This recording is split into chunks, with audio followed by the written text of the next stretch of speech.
Hello नमस्कार, कैसे हैं आप सभी का स्वागत है आपके अपने यूट्यूब चैनल एकेडमी उत्थान में। और मैं हूं श्रेया राज। तो फटाफट जुड़ जाइए आज क्विज़ के पार्ट नंबर 14 में, क्योंकि ये क्विज़ हर शाम 4 बजे लाइव होता है और इसमें आप लोग जो कंटिन्यू जुड़ रहे हैं उन्हें तो कितनी प्रॉफिट हो रही है, तो आप लोग भी बता सकते हैं, आप लोग ही कह सकते हैं कि आपको क्या इससे सीखने को मिल रहा है और क्या रिविज़न हो रहा है। इसीलिए मैं हर स्टूडेंट्स को कहती हूँ कि जो भी एग्ज़ाम्स की, किसी भी कम्पिटिटिव एग्ज़ाम्स की तैयारी कर रहे हैं वो इस क्विज़ से ज़रूर जुड़े। इससे एक तो आपका रिविज़न हो जाएगा और दूसरी आपको कुछ नई चीज़ें सीखने को मिल जाएगी, क्योंकि इसमें मैं लेटेस्ट अपडेट्स से लेकर पहले की जो भी अपडेट्स होती है वो सारी डालती हूँ। इसीलिए आप यदि अपनी पढ़ाई के प्रति सिंसियर हैं, इस बार आपको भी जॉब लेना है, तो आप ज़रूर जुड़े, एक बार जुड़ के देखें, आपको खुद अनुभव होगा कि क्या इससे हमें प्रॉफिट हो रही है। तो अगर आप मेरे चैनल पर नए हैं तो चैनल को सब्सक्राइब जरूर कर दीजिएगा, बेल आइकन को प्रेस कर दीजिएगा ताकि मेरी नोटिफिकेशन आप पर पहुँचती रहे। और वीडियो को अंत तक देखिए, अच्छा लगे तो लाइक ज़रूर कीजिएगा और कमेंट करके बताइएगा कि कैसा लगा आपको ये वीडियो।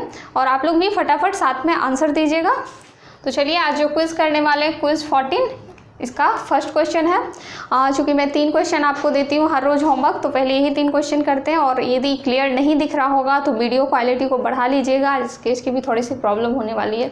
तो देखिए फर्स्ट क्वेश्चन है कि लोक लेखा समिति में सदस्य संख्या कितनी है। लोक लेखा समिति जो होती है इसमें सदस्य संख्या कितनी है। तो सबसे पहले तो ये जानते हैं कि आखिर ये लोक लेखा समिति होती क्या है। तो ये सरकार की जो वित्तीय चीज़ होती है, वित्तीय व्यवस्था जो इनका रिकॉर्ड रखती है एक तरह से, तो ये होती है लोक लेखा समिति। और इसमें जो सदस्य होते हैं, इसके सदस्यों की कुल संख्या 22, यानी कि 22 है सदस्यों की कुल संख्या, जिसमें कि लोकसभा के और राज्यसभा के अलग अलग सदस्य संख्या है। तो यदि लोकसभा की बात की जाए कि लोकसभा के कितने सदस्य संख्या है, तो इसमें 15 संख्या है लोकसभा के सदस्यों की, और राज्यसभा के सदस्यों की संख्या जो बच गई है वो राज्यसभा की हो गई, यानी कि 7 सदस्य संख्या राज्यसभा के है। तो लोक लेखा समिति में कुल 22 सदस्य है, जिसमें 15 लोकसभा के और 7 राज्यसभा के सदस्य संख्या। अब यदि बात की जाए कि लोक लेखा समिति के अध्यक्ष कौन होते हैं, लोक लेखा समिति के अध्यक्ष कौन होते हैं, तो इसका जो अध्यक्ष होता है वो विपक्ष का नेता होता है। अध्यक्ष विपक्ष का नेता, यानी कि आपको पता है कि हमारे लोकसभा, राज्यसभा या संसद जो भी हो गए, जो भी विधानसभा है, विधानमंडल है, इसमें एक तो पक्ष होता है जिसकी की सरकार होती है और दूसरा विपक्ष होता है जिसकी सरकार नहीं बनती है, लेकिन वो विपक्षी पार्टी होता है कि अगर ये सरकार गिर गई बीच में तो वो विपक्ष उस समय सरकार बना लेता है। तो वही एक विपक्षी पार्टी होती है, उसके भी कुछ नियम होते हैं कि इतना इतना लाना होता है तब विपक्षी बनता है। तो मैं वो किसी दिन पॉलिटी में आपको बताऊंगी डिटेल से। तो ये जो विपक्ष का नेता होता है यही लोक लेखा समिति का अध्यक्ष होता है। और वर्तमान में यदि बात करें कि इस विपक्ष का नेता यानी कि लोक लेखा समिति का अध्यक्ष कौन है, तो वो है अधीर रंजन चौधरी। अधीर रंजन चौधरी जी जो है यही है वर्तमान में लोक लेखा समिति का अध्यक्ष। अब यदि स्थापना की बात करें कि लोक लेखा समिति की स्थापना कब हुई, तो 1919 के एक्ट के तहत 1919 के एक्ट के तहत 1921 ईस्वी में इसकी स्थापना हुई। 1919 के एक्ट के तहत 1921 ईस्वी में लोक लेखा समिति की स्थापना हुई। तो आपको ये सारी चीज़ें ध्यान में रखनी है, इसकी जो भी डिटेल थी मैंने आपको बताया। अब देखिए यंग चैंपियन ऑफ अर्थ पुरस्कार 2020 किसे मिला, और ये इंपॉर्टेंट इसलिए है क्योंकि ये हमारे देश के युवा को मिला है, इसीलिए ये कुछ ज़्यादा इंपॉर्टेंट है।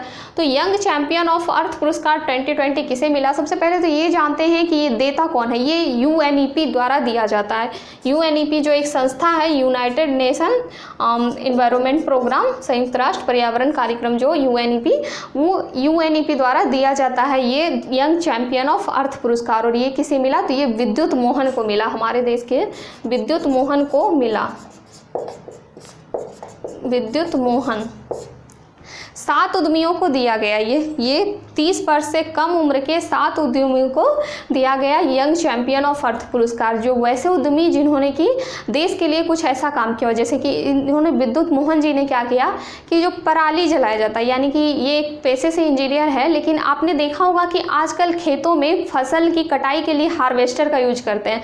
पहले तो मजदूर लोग ज़्यादातर काटते थे, अभी भी जो छोटे छोटे खेत हैं उसमें तो मजदूर ही काटते हैं। तो जब मजदूर खेत काटते हैं तो वो क्या करते हैं, जैसे आपका खेत हो गया, ये फसल हो गया, तो इस फसल को यहाँ से काट लेते हैं, यानी कि ज़मीन से मात्र इतना ही पार्ट बचता है फसल का उसमें, जो कि जुताई के दौरान अंदर चली जाती है और सड़ गल के खाद बन जाती है। लेकिन अब जो हार्वेस्टर से कटाई की जाती है तो इसमें क्या किया जाता है कि फसल का आधा पार्ट ही लिया जाता है, यानी ऊपर का जो फल का पार्ट होता है वही काटा जाता है, बाकी लंबी लंबी जो परालियां होती है इस तरह से खड़ी होती है।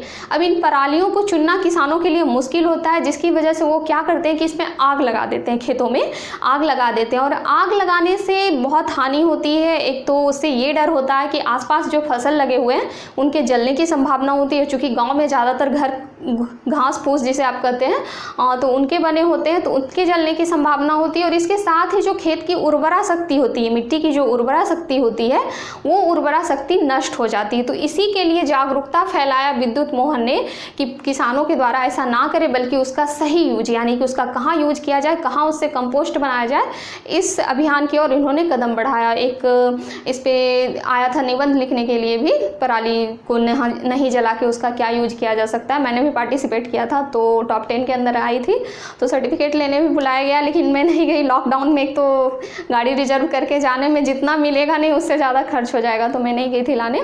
तो इस तरह से एक समय इसका बहुत ज़्यादा जोर शोर से अभियान चलाया गया था किसानों को जागरूक करने के लिए, तो उसी के अंतर्गत विद्युत मोहन को ये पुरस्कार मिला। अब यूएनईपी के द्वारा जानते हैं, यूएनईपी का मुख्यालय मैंने आपको बताया था कि नैरोबी केन्या में इसका मुख्यालय है। नैरोबी केन्या में यूएनईपी का मुख्यालय है, यूनाइटेड नेशन एनवायरनमेंट प्रोग्राम।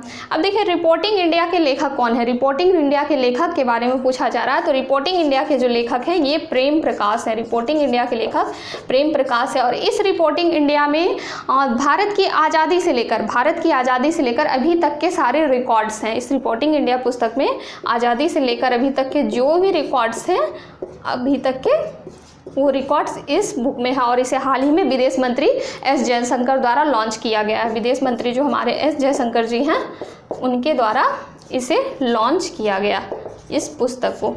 अब देखिए रोहतांग सुरंग का नया नाम क्या है, आपको पता है रोहतांग सुरंग, तो इस रोहतांग सुरंग का नया नाम क्या है, तो इसका नया नाम है अटल सुरंग। रोहतांग सुरंग का नया नाम अटल सुरंग है। चूँकि ये जो रोहतांग सुरंग है इसे बनाने का निर्णय, यानी कि बनाने की सोची थी अटल बिहारी वाजपेयी ने, इसीलिए जब प्रधानमंत्री मोदी द्वारा इस रोहतांग सुरंग का नाम बदलकर अटल सुरंग कर दिया गया। और इसकी अगर लंबाई की बात की जाए कि अटल सुरंग की लंबाई कितनी है, तो 9.02 किलोमीटर 9.02 किलोमीटर है अटल सुरंग की लंबाई।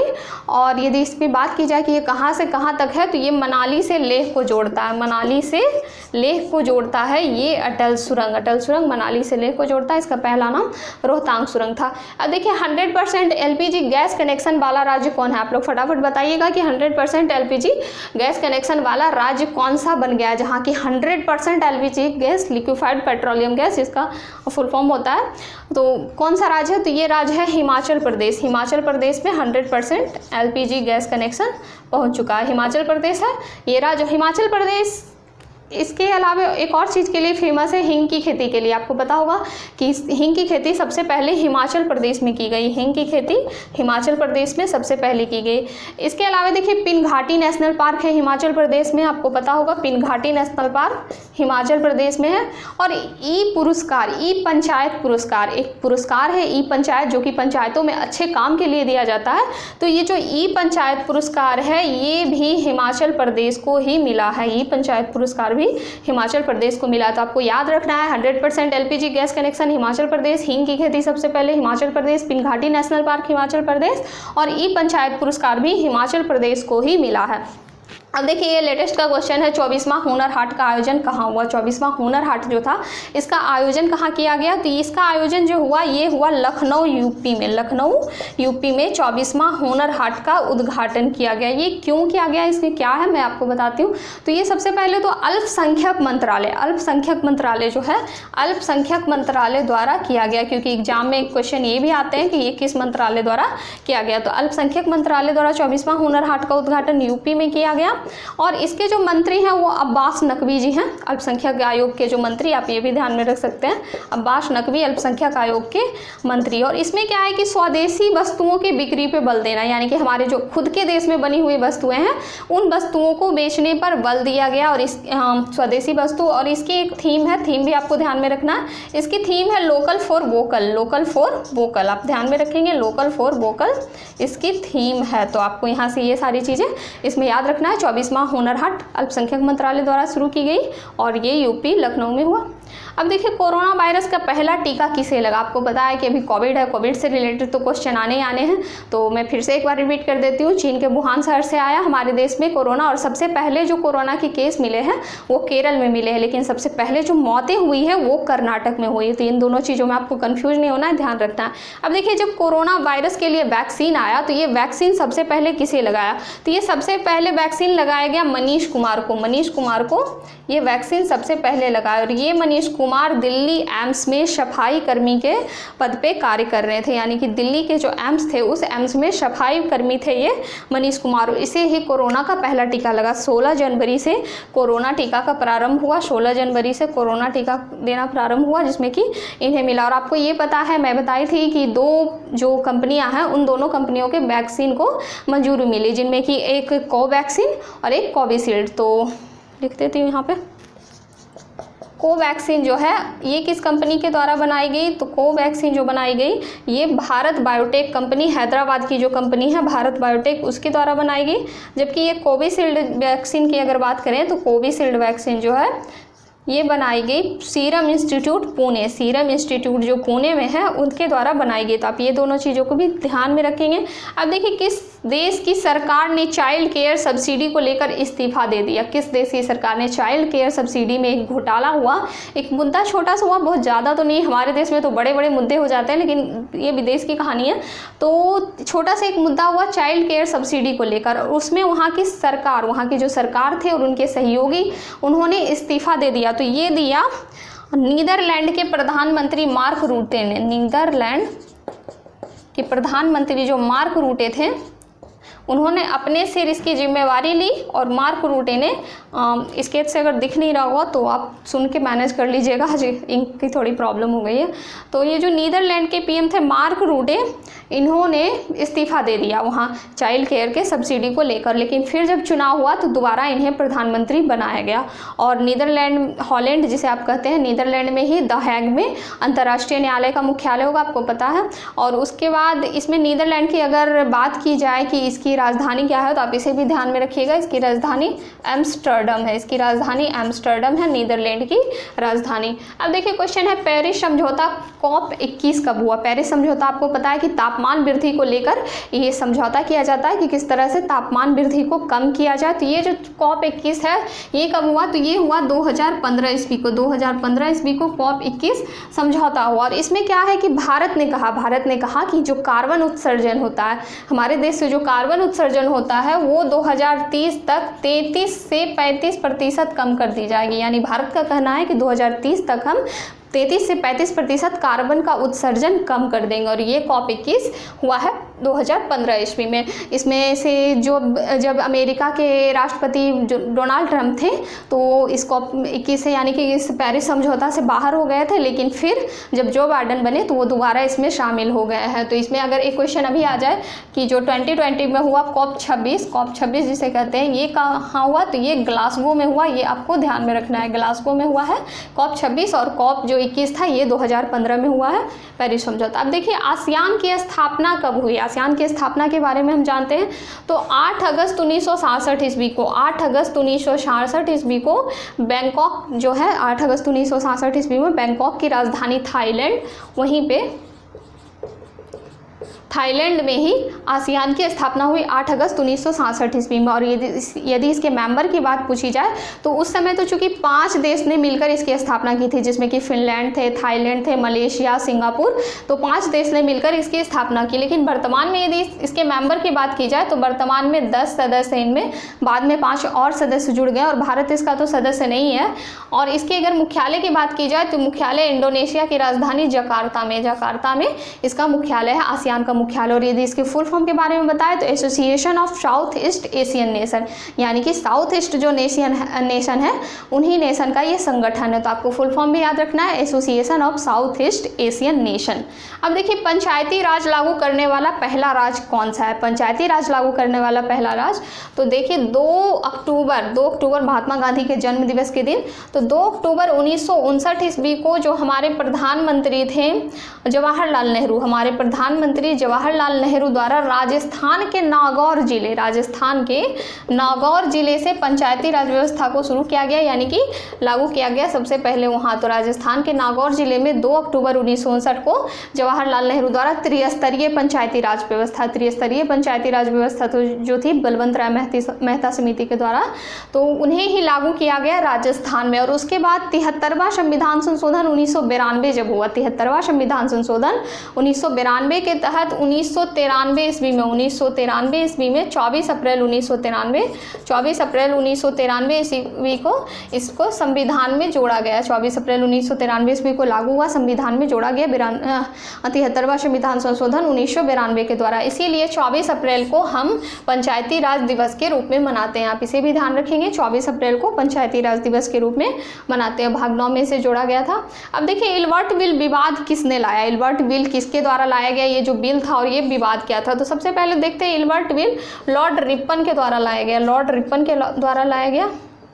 इसमें क्या था कि हमारे यहाँ के जो न्यायालय थे, यानी कि जिस समय यहाँ ब्रिटिश शासन था, तो हमारे यहाँ के जो न्यायाधीश हैं, भारतीय न्यायाधीश थे, उन्हें अनुमति दे दी गई थी। इस बिल के तहत उन्हें अनुमति दे दी गई थी कि वह वैसे मुकदमा भी लड़ सकते हैं, यानी कि वैसे मुकदमा के ऊपर भी सुनवाई कर सकते हैं जिसमें कि अपराधी कोई यूरोपीय हो, यानी कि जो यूरोपीय जो ब्रिटिश थे वो अगर अपराधी हो तो उस पर भी यहाँ के भारत के जो न्यायाधीश हैं वो सुनवाई कर सकते थे, उन्हें सजा दे सकते थे। तो इसीलिए इसी वजह से इस बिल का जोरदार विरोध हुआ कि नहीं, ये बिल लागू नहीं करना है। भारतीय कैसे ब्रिटिश तो सर्वोच्च है, उसे कैसे भारतीय सजा सुना सकता है। उस समय की ऐसी नियम थी क्योंकि भारत तो उपनिवेश था ब्रिटिश का, तो ब्रिटिश महान था, राजा था, तो इसीलिए ऐसा किया गया। और इसी वजह से लॉर्ड रिपन को ये बिल वापस लेना पड़ा, इल्बर्ट बिल वापस लेना पड़ा। लॉर्ड रिपन के बारे में 2 बातें जानिए। एक तो दशकीय आधार पर जो जनगणना शुरू हुआ, दशकीय आधार पे जो जनगणना किया गया इन्हीं के द्वारा प्रारंभ किया गया। और दूसरी बात ये कि ये स्थानीय स्वशासन के जनक कहे जाते हैं, स्थानीय स्वशासन के जनक कहे जाते हैं। ये क्वेश्चन डायरेक्ट आता है एग्जाम में कि स्थानीय स्वशासन के जनक कौन है, लॉर्ड रिपन। उसके बाद देखिए वर्नाकुलर प्रेस एक्ट की बात करें तो वर्नाकुलर प्रेस एक्ट जो है ये लॉर्ड लिट्टन द्वारा लाया गया था, लॉर्ड लिट्टन द्वारा लाया गया था vernacular press act, vernacular press act. अब देखिए 14 नंबर क्वेश्चन है कि रेड डाटा सूची क्या है, रेड डाटा सूची क्या है। तो रेड डाटा सूची संकटग्रस्त जो जीव है, संकटग्रस्त जीव जिसमें कि पौधे, जीव जंतु सब आ गए। तो आपको पता है कि जब हमारे देश में सब कुछ ठीक ठाक चल रहा था, उसके बाद फिर जब कुछ जीवों के संरक्षण की आवश्यकता पड़ी, यानी कि कुछ जीव ऐसे थे जो कि एकदम विलुप्त हो चुके थे, तभी उनकी लोगों को चिंता हुई, हमारी सरकार को ये चिंता हुई कि इस तरह से अगर जीव नष्ट होते गए तो उनकी प्रजातियां पूरी तरह खत्म हो जाएगी। तो उन्हें बचाने के लिए जो लुप्त प्राय प्राणी, यानी कि जो लुप्त होने के कगार पे हैं, जो पौधे, जो जीव जंतु लुप्त होने के कगार पे हैं, तो उन्हीं की एक सूची बनाई गई, उन्हीं एक बुक में लिस्ट किया गया कि ये लुप्त हो जाएंगे, तो इसके लिए हमें कुछ कार्य करना है, यानी कि इनकी संख्या को बढ़ाना है, इसको अलग से कुछ ज़्यादा संरक्षण देना है। जैसे कि अगर कहा जाए कि गिद्ध उस समय लुप्त प्राय प्राणी लुप्त हो चुका है, तो उनके संरक्षण के लिए ज़्यादा से ज़्यादा बल दिया गया, हाथी हो गया या फिर बाघ हो गया। तो इस तरह से जो भी जीव जो लुप्त हो जाते हैं तो उनके लिए इसे एक सूची बनाई गई संकटग्रस्त जीवों की, जिसे कि हम रेड डाटा बुक के नाम से जानते हैं। संकटग्रस्त जीवों की सूची बनाई गई जिसे हम रेड डाटा बुक के नाम से जानते हैं, तो आपको ये ध्यान में रखना। उसके बाद देखिए स्वनिधि योजना लागू कब हुई, तो आपको पता है सरकार के द्वारा कई योजनाएं इस 2020-21 टाइम में किया गया, तो इन सबको ध्यान में रखना है। तो स्वनिधि योजना जो है ये 1 जून 2020 को स्टार्ट किया गया, 1 जून 2020 को तत्कालीन प्रधानमंत्री नरेंद्र मोदी के द्वारा ये लागू किया गया, इन्हीं की स्कीम है। इसके तहत क्या है कि जो रेहड़ी पटरी के लोग हैं, जो रेहड़ी पटरी के लोग हैं, तो कोविड के कारण 2020 में उनकी जो भी काम थे, रोजगार थे, सब नष्ट हो गए। तो उन्हें के काम रोजगार को बढ़ावा देने के लिए ही सरकार द्वारा ये योजना लाया गया, स्वनिधि योजना, 1 जून 2020 को। इसमें क्या था कि उन्हें 10,000 रुपये 1 साल के लिए लोन के रूप में, यानी कि 10,000 रुपये उन्हें 1 साल में दिया जाएगा, 1 साल के लिए, कि वो अपना नया रोजगार शुरू कर सके। अब देखिए 16 नंबर क्वेश्चन है सौभाग्य योजना। 17 है अर्थव्यवस्था के प्रकार, अर्थव्यवस्था के कौन कौन से प्रकार हैं ये आपको बताना। उसके बाद राष्ट्रीय चिकित्सा दिवस, इसके बारे में आपको बताना है। तो ये तीन क्वेश्चन आपके लिए होमवर्क है, और बाकी ये मैंने आपको आपको सारा करा दिया, तो आप इसे नोट कर लेंगे अच्छी तरीके से, ताकि एग्ज़ाम से पहले आपको रिवीजन करने में आसानी मिले। तो ये ज़रूर इसका ये होमवर्क का आप दीजिएगा आंसर कमेंट बॉक्स में लिख के। और बाकी यदि आपको अच्छा लगा हो तो बताइएगा कि कैसा लगा, अच्छा लगा। और हर रोज़ शाम को 4 बजे लाइव जुड़िए, और सब्सक्राइब नहीं किया हो तो सब्सक्राइब जरूर कर लीजिएगा। तो चलिए, अभी पेंडेमिक के टाइम में घर पे रहिएगा, सुरक्षित रहिएगा, अपने और अपने परिवार का ख्याल रखिएगा। कल मिलते हैं फिर एक नए टॉपिक के साथ, नए चीज़ों के साथ। तो चलिए, धन्यवाद, जय हिंद।